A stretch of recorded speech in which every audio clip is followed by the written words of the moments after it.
언제부터인지 우리는 기억하지 않아도 되는 시대를 살아가고 있습니다.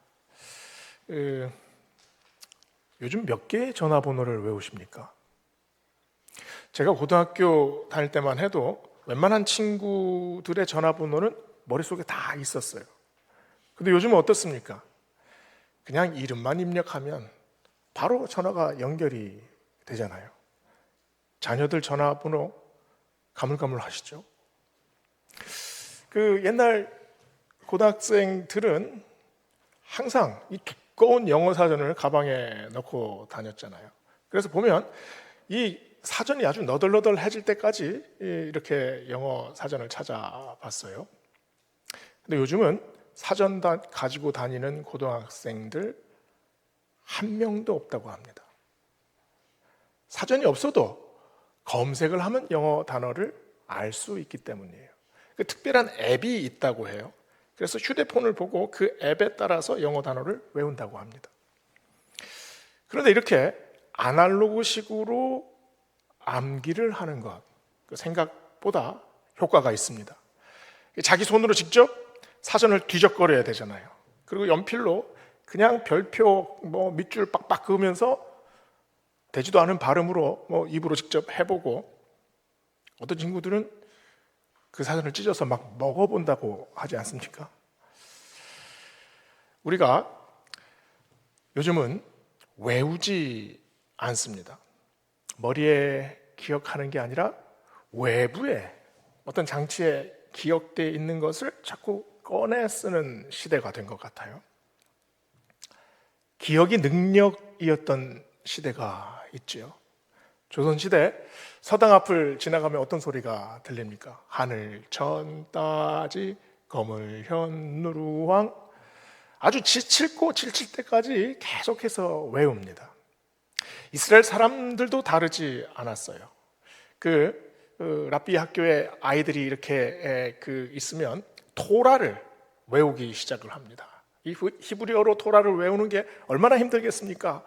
처음부터 아이들이 쭉 서가지고 외우는데 각자 이게 외우는 방식이 달라요. 어떤 아이는 눈을 감고 외우고, 어떤 아이는 두루마리를 들고 머리를 통통통통 찌면서 외우고, 어떤 아이는 그 몸을 이리저리 흔들면서 이렇게 외우기 시작을 합니다.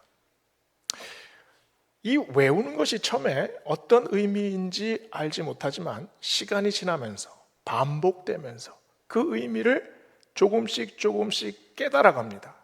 그리고 새로워지지요. 그래서 기억은 아주 독특한 정신작용입니다. 기억은 암기가 아니라 사건을 내가 받아들이는 과정이지요. 아픔이 있고 괴로움도 있습니다. 의심도 있고 또 두려움도 있지요. 근데 그 과정을 지나면서 깨달아갑니다.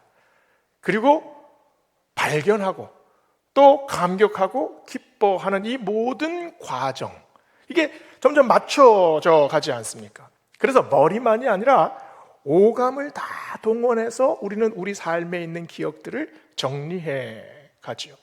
어떤 기억들은 그래서 끝까지 붙들어야 합니다. 그 기억이 나를 설명해내는 기억이기 때문이잖아요. 믿음을 검색해봐야 그게 무슨 소용이 있겠습니까? 신앙을 검색해서 아는 게 도대체 무슨 의미입니까? 믿음과 신앙은 직접 체험하고 체득하고 또 내 삶에서 녹여져야 되고 소화돼야 되고, 그래서 저장되고, 그래서 적용되고 실천되어야 합니다. 오늘 본문은 출애굽 직후에 하나님께서 백성들에게 하신 말씀입니다. 출애굽의 이 목적 그리고 방향에 대해서 말씀하고 계십니다. 구약 성서에서 가장 위대한 사건, 이 사건을 도대체 어떻게 받아들여야 합니까? 3절에 보면 너희는 애굽 곧 종되었던 집에서 나온 그날을 기념하라 라고 말씀합니다. 그날을 기념해서 이 하나님 신앙을 계속해서 이어가라 라는 말씀이죠. 그래서 9절에서도 말씀합니다. 이것으로 너의 손에 기호와 너의 미간에 표를 삼고 여호와의 율법이 너의 입에 있게 하라. 출애굽 사건으로 하나님께서 누구신지를 밝히셨죠. 그래서 이 백성들의 과거로부터 현재까지 하나님께서 어떻게 이끌어 오셨는지, 그리고 현재로부터 미래로 어떻게 이끌어 가실지를 말씀해 주십니다. 출애굽 사건은 그래서 아주 굉장히 큰 한 가지 해프닝이 아니라 이것을 통해서 믿음의 체계를 하나씩 만들어 가십니다. 한 번의 놀라움이 아니라는 거죠. 한 번의 감격이 아니라는 말입니다. 이 사건으로 매번 다시 돌아와라. 그리고 이 사건을 너희의 믿음의 뿌리로 만들어라. 믿음이 흔들릴 때 다시 이 사건을 기억해라 라는 말씀입니다. 어린이 주일에 오늘 이 본문이 그래서 참 각별하게 느껴집니다. 특별히 세 가지 마음에 담을 내용이 있습니다. 첫째로 하나님은 경험을 통해서 우리에게 믿음을 심어 주십니다. 3절 다시 봅시다. 너희는 애굽 곧 종되었던 집에서 나온 그날을 기념하여 유교병을 먹지 말라. 여호와께서 그 손의 권능으로 너희를 그곳에서 인도해 내셨습니다. 이 첫 번째 유월절을 아이들이 어떻게 기억할까요?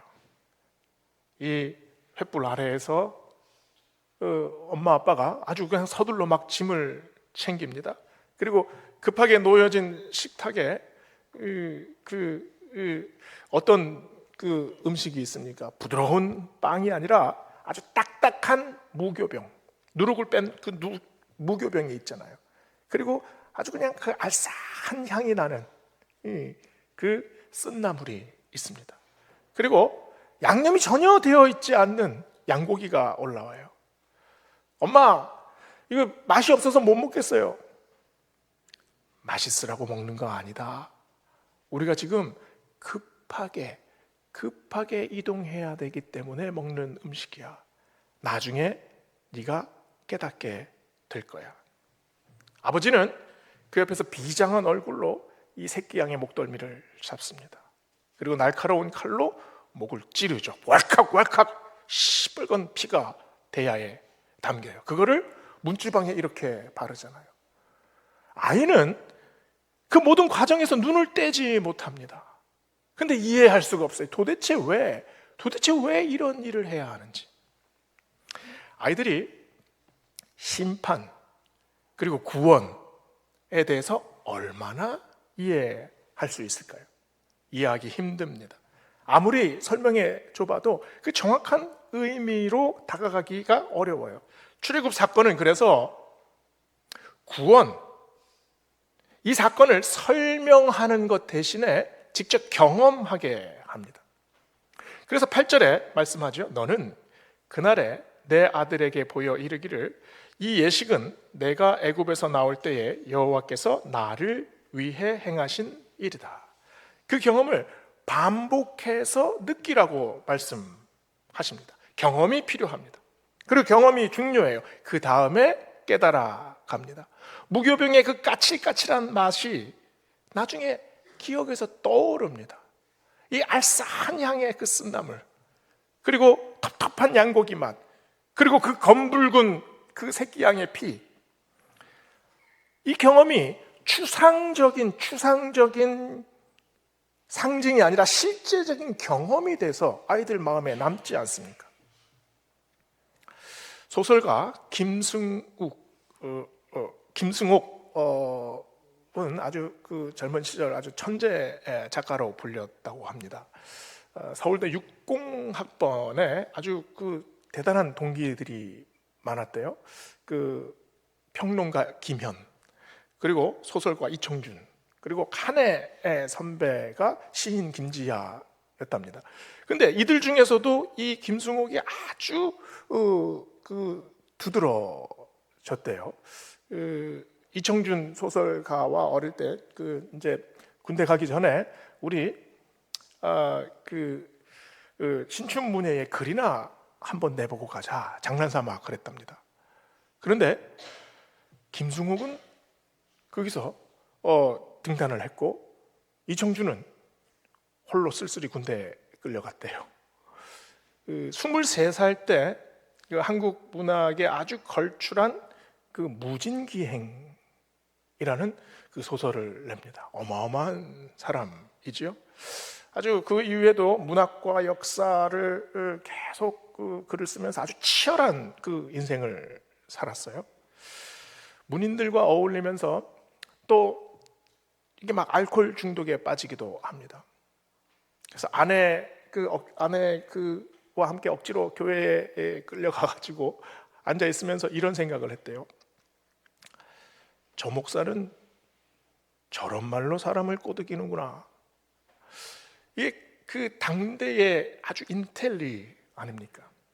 그런데 어느 날 자고 있는데 뭔가 쎄한 느낌이 들더래요. 도둑이 들었어요.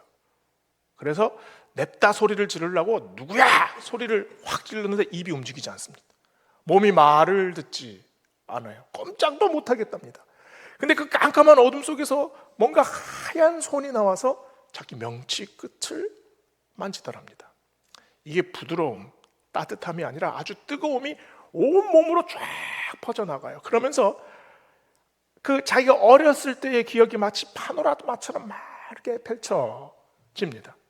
여순 반란 사건 때 실종되었던 아버지, 그리고 끔찍한 전쟁의 그 참상, 그 전쟁통에 서로가 서로를 죽이고 하는데 어머니를 따라 교회에 갔어요. 교회에서 들었던 아주 강력한 말씀,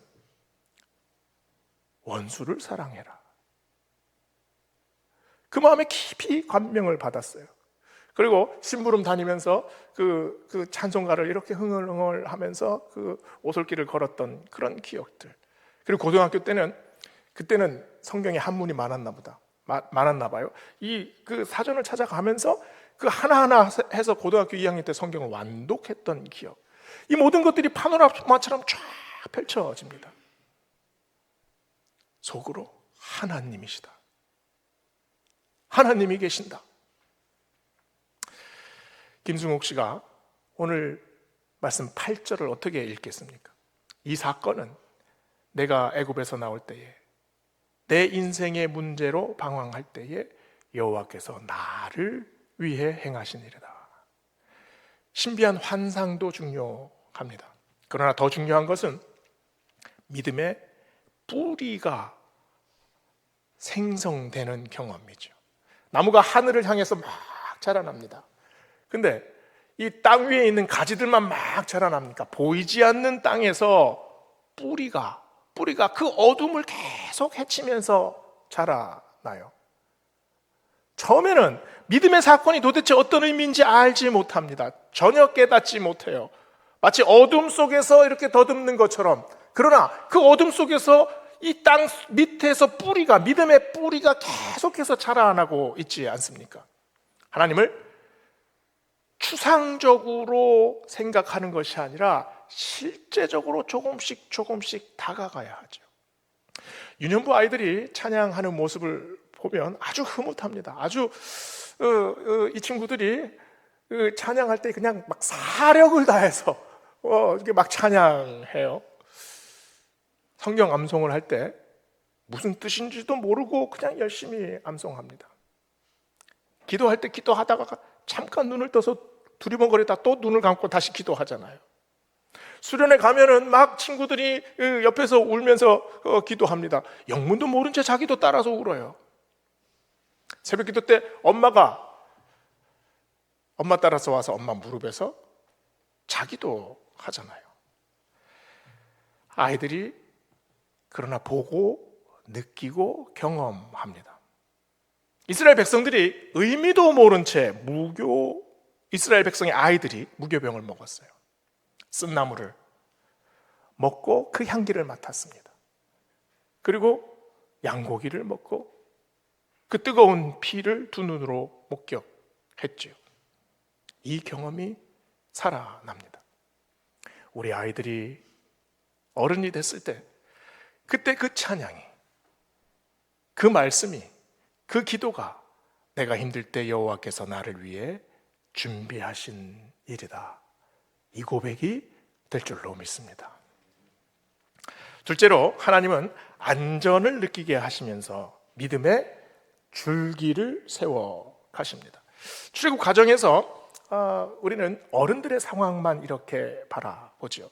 근데 아이들은 어땠을까요? 이 400년 동안 노예 생활에 있었습니다. 대대손손 이 노예의 자식으로 자라났잖아요. 아이들이 눈치가 없습니까? 눈치가 엄청 빠릅니다. 자기 위치가 어떤지, 자기 집안이 어떤 집안인지 아이들은 말하지 않지만 이미 다 알고 있어요. 애굽 아이들과 놀면서 이렇게 막 그 천진난만하게 놀았겠습니까? 함부로 대들지 못하죠. 아주 슬금슬금 피했을 겁니다. 근데 어느 날 갑자기 10가지 재앙이 막 들이닥칩니다. 점심 먹고 물놀이 하던 강이 완전히 피로 완전히 변합니다. 개구리들 펄짝펄짝 뛰는 거 얼마나 귀엽습니까? 따라 잡으려고 막 따라다니죠. 근데 수천 마리 개구리들이 막 몰려와 봐요. 파리떼가, 메뚜기떼가 막 하늘을 확 덮어봐요. 공포입니다.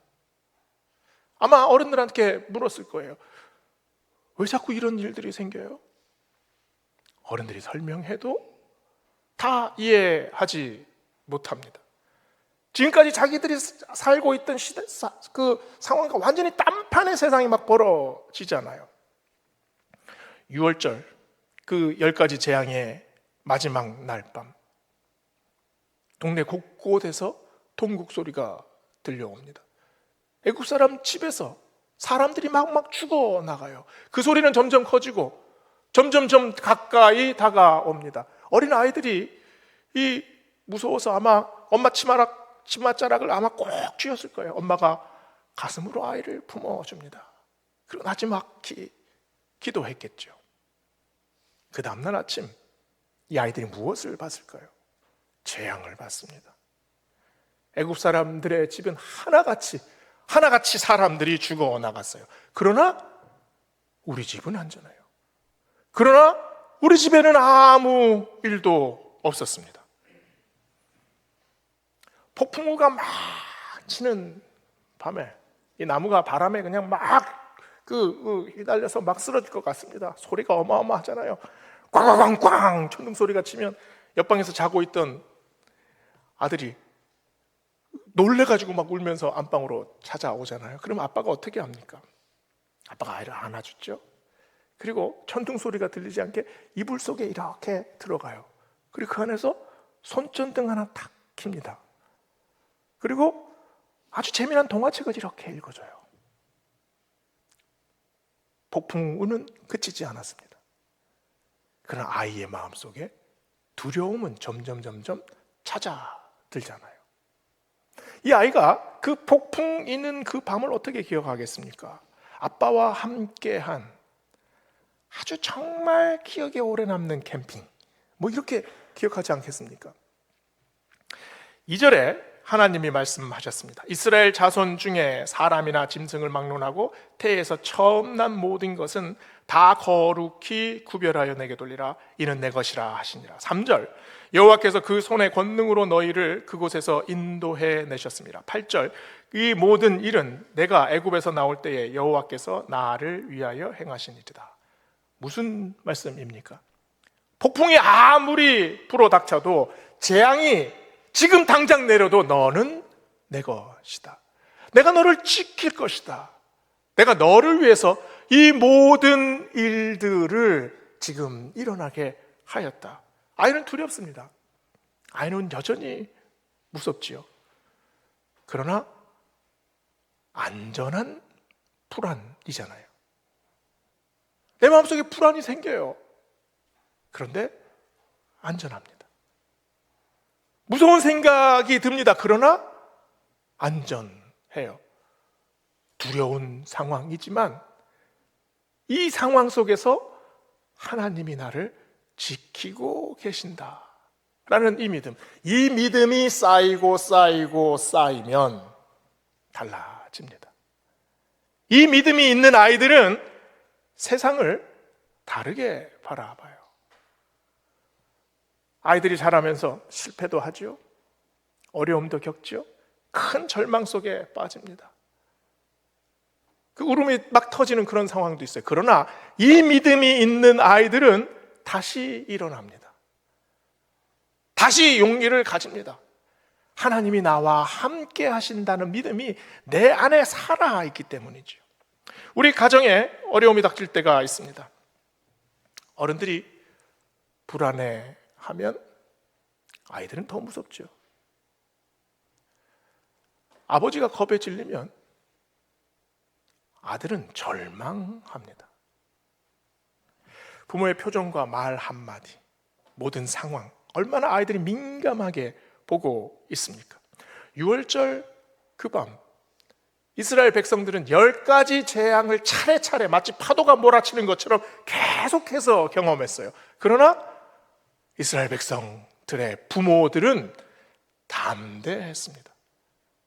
대담했습니다. 어떤 재앙도, 심지어 어떤 죽음도 이 피 묻은 문지방을 넘어설 수는 없다. 이 어린 양의 피를 넘어서 들어올 수는 없다.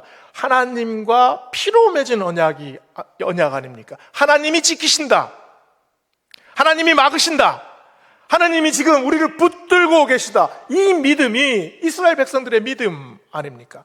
아무리 넘실대는 파도도, 아무리 불어대는 광풍도, 세상에 어떤 위협도, 어떤 위기도 여기를 넘어설 수 없다.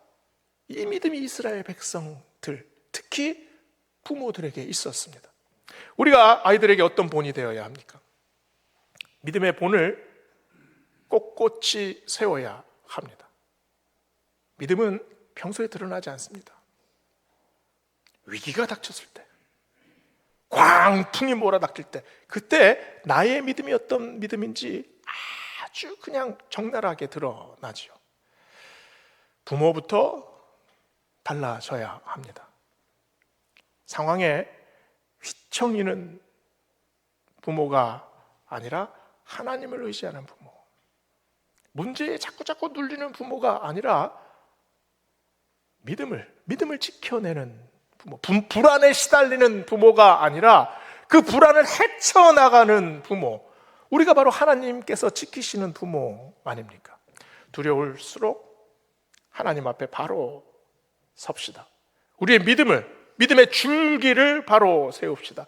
내 안에서 낙담이 몰려올 때에, 내 영혼이 어두워질 때, 그때 기도합시다. 하나님께서 나를 보고 계십니다. 우리 가정을 지키십니다. 우리 가정을 인도해 주십니다. 우리가 아이들이 기대는 그런 믿음의 그늘이 되어야 합니다. 셋째로, 하나님은 기억을 용기로 변화시킵니다. 기억을 용기로 변화시켜요. 9절에서 말씀하시죠. 이것으로 너의 손의 기호와 너의 미간의 표를 삼고 여호와의 율법이 너의 입에 있게 하라. 이는 여호와께서 강하신 손으로 너를 애굽에서 인도하여 내셨습니다. 출애굽 사건, 그 사건을 손에 쓰고 미간에 새기고 그리고 입에 계속 두게 하라. 무슨 말입니까? 그 사건이, 그 믿음이 너의 인생의 이야기가 되게 하라 라는 말씀입니다. 아이들에게 출애굽 사건은 공포지요. 얼마나 무섭습니까? 얼마나 두렵습니까? 이 세상이 뒤집어지는 그런 경험이잖아요. 막 사람들이 막 죽어 나가요. 아이들 눈에는 온통 온 세상은 무서움과 공포와 막 재앙투성이에요. 그러나 그 아이들 중에서 다르게 보는 아이들이 있습니다. 이 무서움 속에서, 이 두려움 속에서 우리는 살아남았다. 하나님은 우리는 지켜주셨다. 그 속에서 하나님을 만난 아이들이 있습니다.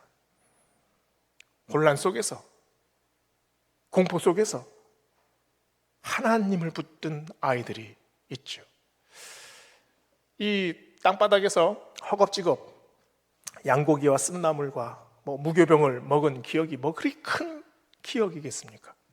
그러나 그 기억에, 내 손에, 내 미간에, 내 입에, 내 인생에, 내 영혼에 하나님께서 주시는 강력한 기억이잖아요. 레베카 솔닛이라는 분이 멀고도 가까운 이라는 책에서 이런 말을 했습니다. 어떤 이야기는 침몰하는 배와 같고 어떤 이야기는 구명정과 같다. 텅 빈 바다에 배가 반쯤 침몰하고 있습니다. 그리고 그 옆에 구명정이 막 이렇게 어지럽게 떠 있어요. 어떤 사람은 그 장면을 보고 아주 끔찍한 침몰 사건을 바로 떠오르죠. 어떤 사람은 구명정에서 사람들이 다 구조됐구나 라고 생각합니다. 판단은 각자의 몫이에요. 우리 인생도 비슷하지 않습니까? 힘들고 괴로운 시간들이 누구에게나 있습니다. 모든 가정은 각자의 문제들이 있지요. 찢어지게 가난한 가정, 그리고 이혼을 경험한 가정, 학대받은 아이, 왕따 당한 아이, 큰 질병 때문에 괴로워했던 가정, 이게 인생이 침몰하는 경험이잖아요. 그러나 이것을 다르게 해석하고 다르게 서술해내는 사람들이 있습니다. 물속에서 허우적거리다가 구조받은 이야기, 가난을 했습니다. 그러나 가난을 통해서 다른 가난한 사람들을 이해한 이야기. 병들었어요. 병들어서 인생을 새롭게 바라본 이야기. 이혼을 경험했지요. 그러나 그 이혼에서 내가 다시 독립적으로 살 수 있다는 그런 용기를 가진 이야기. 고통받은 이 사람들에게 나의 이야기가 마치 비상약같이 이렇게 전해지는 그런 이야기 아닙니까? 오랫동안 마음에 여운이 남는 그런 사람들을 회복시키는 이야기. 똑같은 사건입니다. 그러나 완전히 다른 이야기로 전개가 되잖아요. 이런 이야기가 강력한 믿음의 구조 아닙니까? 믿음의 형식 아닙니까? 폴 트루니에는 고통보다 깊은 이라는 책에서 여러 가지 얘기를 했는데요. 이 폴 트루니에 자신이 태어난 지 4개월 만에 아버지를 잃고, 그리고 8살 때 어머니를 잃습니다. 그래서 고아로 살았어요. 근데 이분이 이 책에서 이런 말을 합니다. 다빈치는 사생아였고 바흐는 고아였다. 스탕달, 보들레르는 물론이고 단테, 톨스토이, 볼테르, 바이른, 도스토옙스키, 발자크 모두 고아였다. 그러나 모든 고아들이 창조성을 발휘하는 것은 아니다. 사람이 성숙하고 창조적으로 변하는 것은 상실 자체 때문이 아니라 시련 앞에서 적극적으로 반응했기 때문이다. 적극적으로 반응하는 것. 여전히 수천만 명의 고아들은 상실 때문에 그 인생의 아픔을 품고 살아갑니다. 그러나 이 트루니에는 여기서 창조적 용기라는 말을 해요. 그러면서 슬픔이 크면 클수록 슬픔이 생산하는 창조적 에너지도 커진다. 슬픔이 막 커지면 자동적으로 창조적 에너지가 커집니까? 그렇지 않습니다. 트루니에는 이 강력한 힘, 이 신비한 융합, 이것이 이 창조적 에너지인데, 이 창조적 에너지가 바로 믿음이라고 얘기를 합니다. 이 신비한 우리를 새롭게 살리는, 우리의 마음을 살리는 것, 우리의 마음을 새롭게 하는 것, 이게 바로 믿음이라고 얘기를 해요. 오늘 말씀을 보세요. 이 힘든 사건을 통해 네 손의 기호와 내 미간의 표로 삼아라. 여호와의 율법이 너의 입에 있게 하라. 여호와께서 강한 손으로 너를 인도해 내실 것이다. 우리 아이들이 어떤 이야기를 듣고 자라야 합니까? 우리 아이들이 그 마음속에서 어떤 이야기를 만들어내야 합니까? 어떤 이야기를 믿어야 합니까? 어떤 방향으로 나아가야 합니까? 하나님이 나와 함께 하신다는 믿음, 하나님이 나를 붙들고 계신다는 믿음, 아무리 광풍이 몰려와도, 아무리 수렁에 빠져도, 아무리 깊은 물속에 있어도 하나님께서 나를 지키신다는 믿음, 내 안에 없는 아주 창조적인 용기를 하나님께서 만들어주신다는 바로 그 믿음, 이게 우리 아이들 안에서 살아나야 하지 않겠습니까? 하나님이 자기 백성을 어떻게 이끌었는지 경험한 아이는 달라집니다. 성경의 이야기가 자기 이야기로 조금씩 변하는 거죠. 인생의 여러 가지 문제와 또 실패 앞에서 좌절하지 않습니다. 압도당하지 않습니다. 침몰하지 않습니다. 물론 넘어지지요. 물론 실패도 경험하고, 물론 눈물도 흘리고, 물론 마음 아픈 일도 많이 겪지요. 그러나 다시 일어섭니다.